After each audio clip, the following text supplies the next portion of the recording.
Welcome to another episode of Incorporating Superpowers. I am your host, Justin Ruckla, and today we are talking to Jim Padilla, and we're going to be talking about how to gain the edge. Just happens to be the name of his business. How to gain the edge in sales in your business. Jim, thanks so much for being on the show today.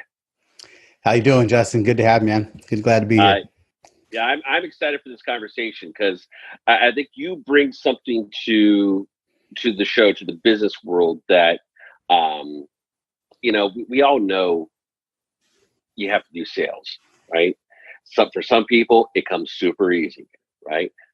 Wolf of Wall Street, right? He could sell anything to everybody, right? And then there's people that just struggle at sales.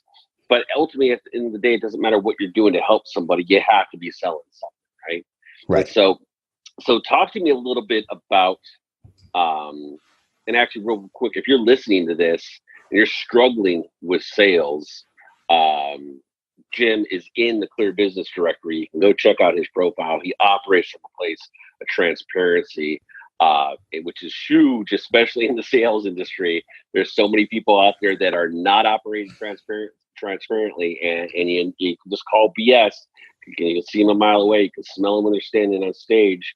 And I get the honor of sharing the stage with Jim in July of this year. So I want you to be paying attention. If you're struggling with sales, listen into this conversation. So Jim, let's call out the elephant. What is the big, nasty ugliness in the sales industry that you're seeing today? Gosh, well, there's so many. Here's the biggest thing. Stop trying to portray something that you're not. Right. That's one of the biggest challenges for people in the marketing and the sales space. It's kind of like with the politicians and the political climate. I've seen politicians in a private setting talk about things that matter. And then you put them in front of a microphone when there's a bunch of pollsters, and all of a sudden they're speaking to the pollsters.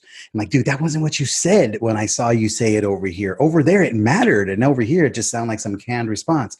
And we're so busy trying to deliver what we think everybody wants us to say. And what they really want is what you know, what you believe, what you know to be true. Just live on what's real and what you can actually back up. You know what? In our world, in our language, we call that authenticity. Just be authentic. And I think you're spot on with that, Jim, is that there's too many people nowadays in business because of social media, because of what people think they might, what somebody might say or not say, or what they might think or what they might not think. They come across as overselling. They come across as saying something that they're not.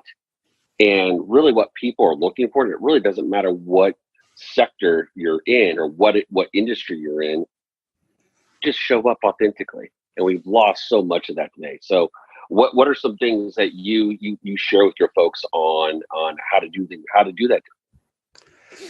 Yeah, well, the first part is getting crystal clear. You have to have a great relationship with the truth. That's one of the biggest challenges, because when you can speak the truth, then it does two things. It allows you to actually tell what you can do and what you're capable of, and you trust yourself. Anybody listening to this, how many times has this happened to you? You get off of a sales call and you go, oh, man, if I would have just said this, or if I would have just said that. And it's not because you didn't think of it, because you did think of it. You were just too afraid to tell them it because you knew if you said it, they might not like you. So you held back the truth. And that truth is what was going to move the needle, move them forward, and make the difference. You've got to start learning to trust your instincts because they're there for a reason. You know they need to be doing something different. If somebody's saying something and you're like, boy, I don't even know if he's really telling me the truth right there, but you're only saying it to yourself, you have failed that potential client. I absolutely love that. And I'm going to take it the other direction as well, is in not speaking the truth. If you've got somebody on the horn who has money, but you know they're not ready for you, it's okay for them to say no. As a matter of fact, as a service provider, you're obligated to make sure they know what they're getting involved with, so you don't just take their money. Correct. Right? Correct. So truth is truth. Nothing sells like the truth. And be okay with that, because you'd be amazed at how many people you pass on who free up time for you to work with the ideal clients, right? We do outsource sales. So we work with a lot of, 7 and 8 figure clients, and we run sales for people like Zig Ziglar Foundation and, Lisa Sasevich, and et cetera. And we pass on a lot of people. There's a lot of people we can't work with because it's not ideal, because they won't tell the truth in marketing, right? We will only work with clients that we know are telling the truth, that are delivering results, that can stand behind who they say they are, and that are really authentic and real. That's truly what the world needs more of. And I love the fact that you talked about it in politics. People are just wanting to see more authenticity in politics, and wherever you stand. I think that's kind of where, I think Trump does a pretty good job of that.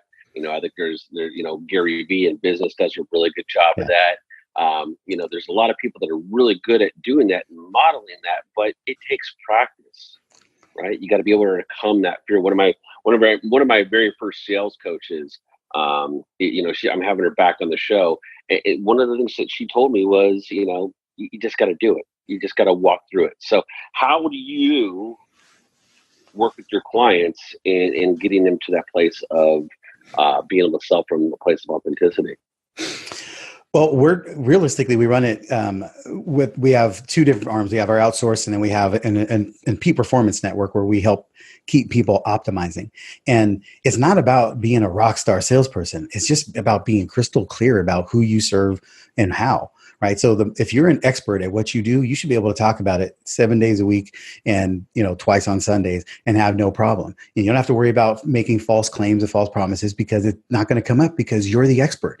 You're at that spot. And it doesn't matter how big or small your client is. You're the expert in this lane. Now, it might be a teeny little sliver of the world, but if that's your domain, you own it. And you got to speak to your badassery, because if you don't claim it, nobody else will.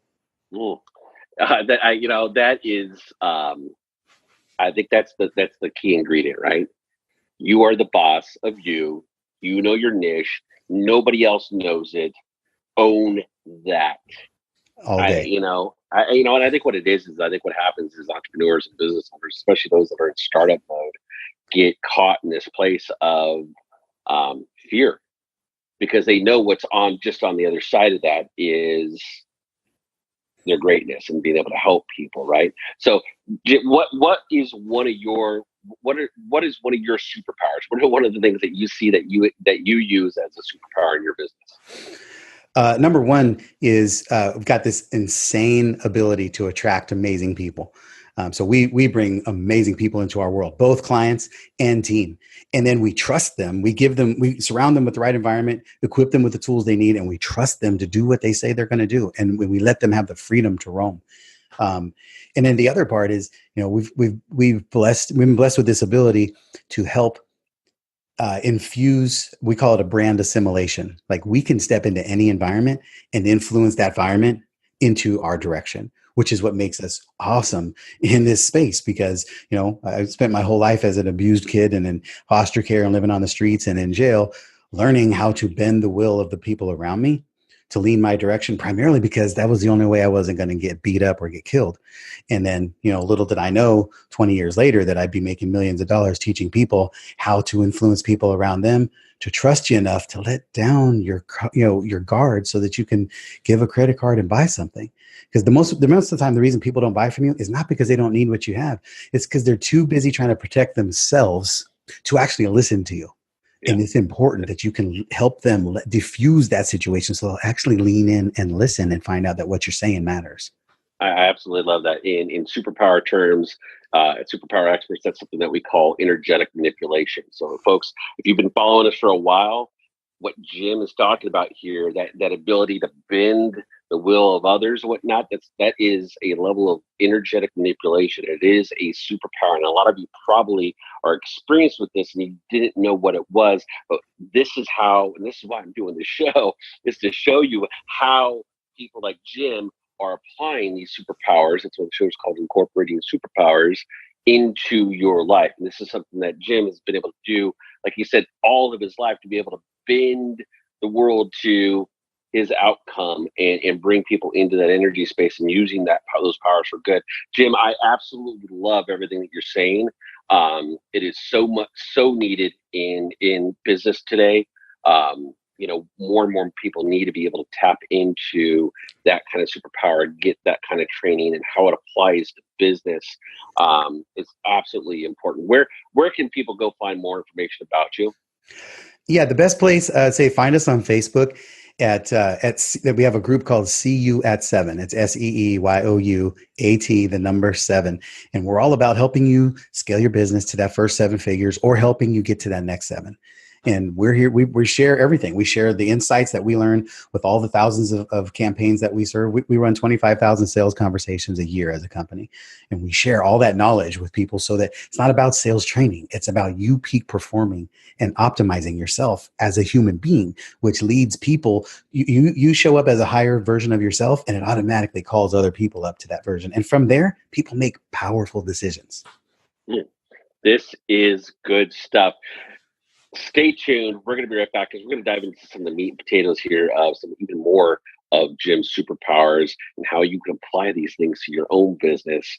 But real quick shout out to our show sponsor, Crypto Wealth Coach. Bitcoin's on the rise. Make sure you take a look. Crypto Wealth Coach Seth Money. Here's a video from him. Stand by.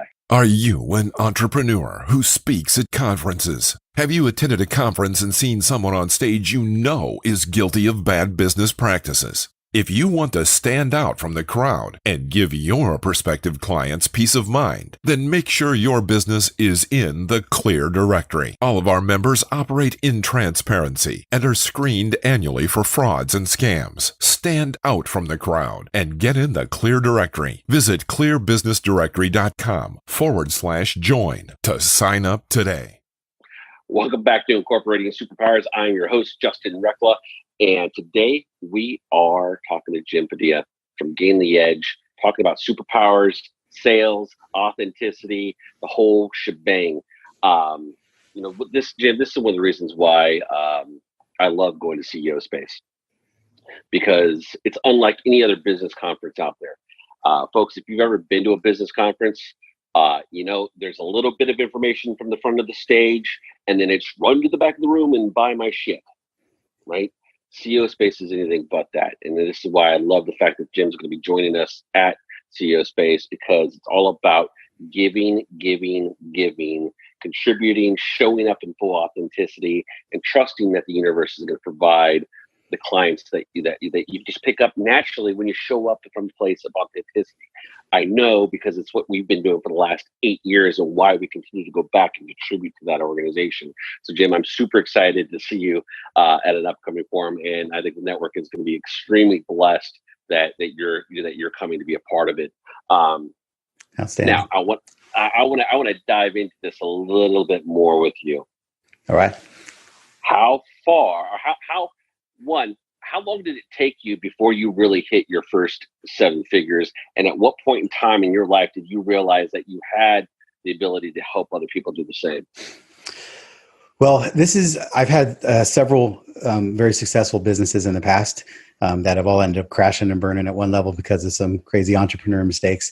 But in this realm, I because of my harsh environment growing up, I learned to, again, bend the will of my environment to my good, but primarily for my own good.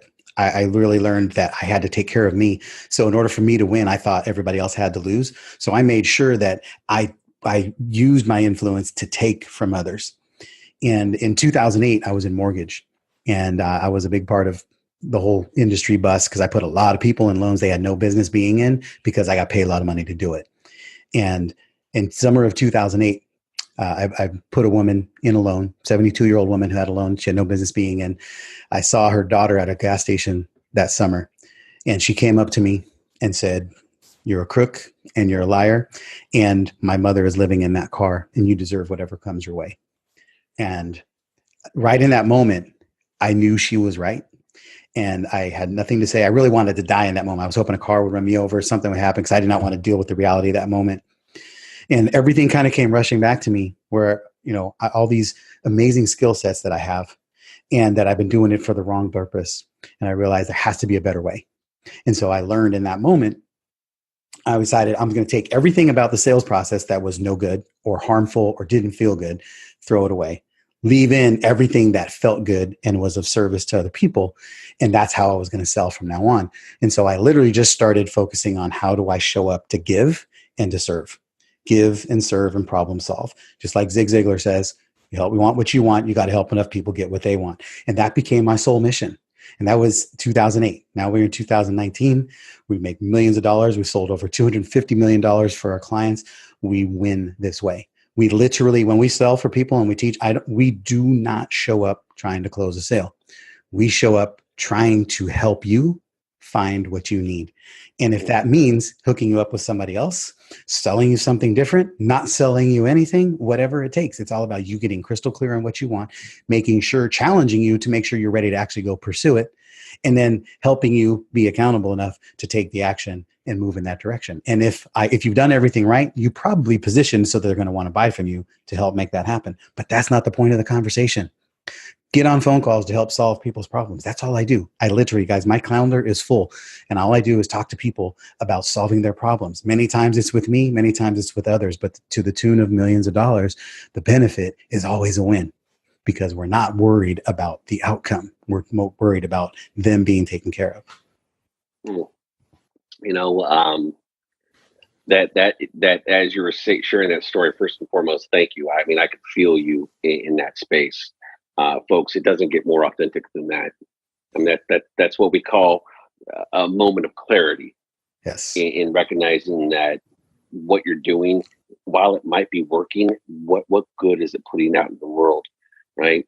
I mean, the law of reciprocity. I know you're probably familiar with it. I mean, it's essentially what you teach is the law of reciprocity. And folks, there is nothing more important in business than this. And when you come up against somebody that's trying to sell you, and you can feel it, pay attention to it. You can feel the intention behind it. If they're just truly trying to sell you, you know it. You know, and honestly, you don't abdicate your power to anybody. Go get the help that you need. Seek the help, but seek it from those that are wanting to help, not from those that are wanting to sell. Because there's two differences. You can sell something and be helpful, but people that are just selling to sell, you know, it's broken. It's what's given business a bad name. It's what's given big corporations a bad name. But it's people like Jim that are out there changing the way business gets done, operating from a place of authenticity and transparency. And you heard it. If you listen to it, I mean, I got the chills when you shared that story, Jim. You know, that's huge. That's absolutely huge. I mean, $250 million worth of sales for your clients. Folks, he's doing something right. So, Jim, what's a piece of some additional advice that you would give our listeners on stepping through fear of being judged, or fear of what people might think, or fear of somebody saying no because they're speaking the truth? You know, let me just share it like this. Start treating people like they're your clients before they become your clients. And they just might actually become your clients. You know somebody, you think of your best friend or your favorite sibling.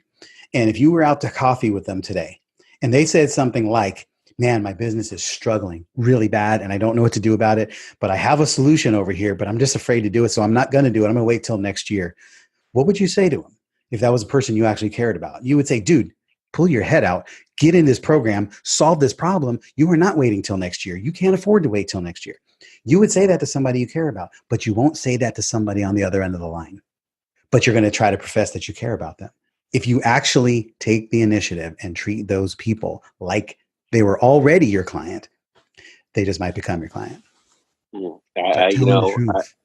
I absolutely love that. And, you know, folks, here's the thing. If somebody's in a position to be able to help you, one, if they've got the magic sauce, if they got the secret sauce, if they got the program, they're going to be willing to help you in the moment, because they know ultimately that you're going to need assistance getting through it on the other side, and that most people aren't going to go out and execute and do it on their own, which is why you're seeking help in the first place, right?